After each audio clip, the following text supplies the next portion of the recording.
Assalamualaikum warahmatullahi wabarakatuh. Perkenalkan, nama saya Ridho Fatar Maulana, absen 26 dari kelas 12 MIPA 4. Kali ini saya akan menceritakan tentang novel Ronggeng Dukuh Paruk.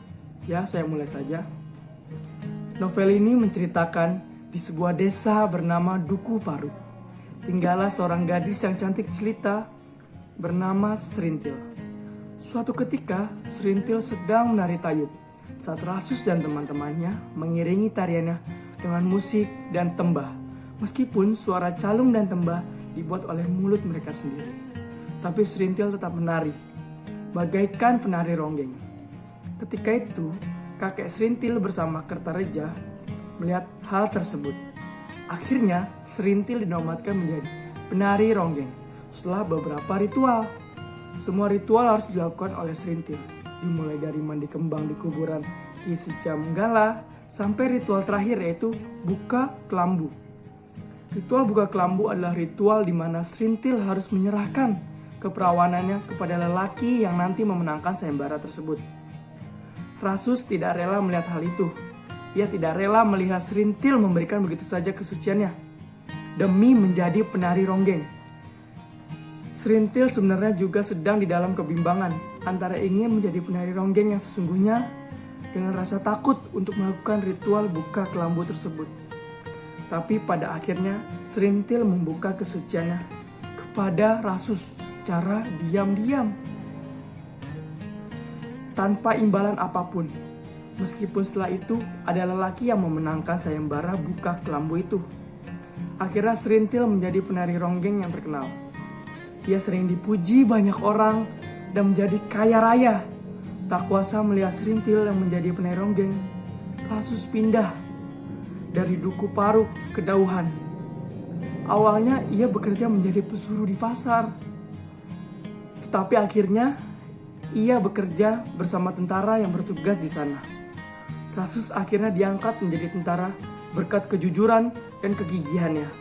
Setelah menjadi ronggeng, justru Serintil menyadari bahwa ia sangat mencintai Rasus. Ia ingin merasakan kelembutan sentuhan lelaki dan mulai merasa jenuh menjadi ronggeng. Serintil mengajak Rasus menikah, tetapi Rasus menolak karena ia lebih memilih menjadi tentara. Serintil merasa sedih karena hal tersebut. Serintil yang mulai merasa jenuh dengan menjadi ronggeng di Dukuh Paruk sering menolak melayani para lelaki. Bahkan seringkali ia menolak meronggeng karena Serintil ingin mempunyai hidup yang lebih tenang, yaitu memiliki suami dan anak. Ia juga ingin memiliki keluarga yang dapat menenteramkan hatinya. Serintil masih mengharapkan Rasus menjadi seorang lelaki Dukuh Paruk yang sudah menjadi tentara di Dauhan. Banyak sekali permasalahan yang membuat Serintil enggan untuk meronggeng, apalagi ia sudah menemukan Goder yang diangkat sebagai anaknya sendiri. Ia teguh untuk berhenti meronggeng dan melanjutkan hidup baru. Tetapi tiba-tiba malapetaka muncul di Dukuh Paruk. Dukuh Paruk diguncang oleh panas dan liciknya dunia politik. Desa Dukuh Paruk dituduh menjadi anggota Partai Komunis.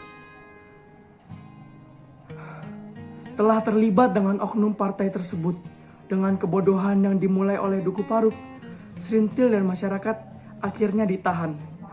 Serintil orang Dukuh Paruk yang paling lama ditahan.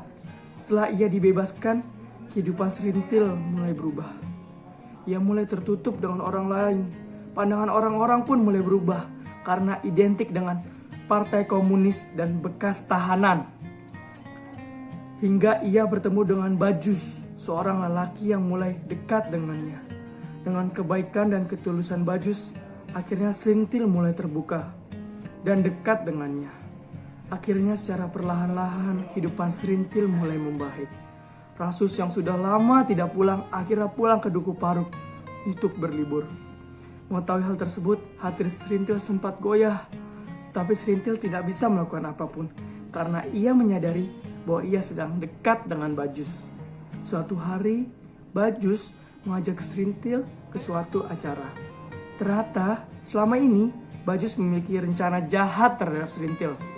Bajus ingin menyerahkan Serintil kepada bosnya agar usahanya lancar. Serintil yang menyadari hal tersebut sangat terpukul karena begitu percaya kepada Bajus. Namun ternyata Bajus adalah seorang laki-laki yang amat sangat jahat.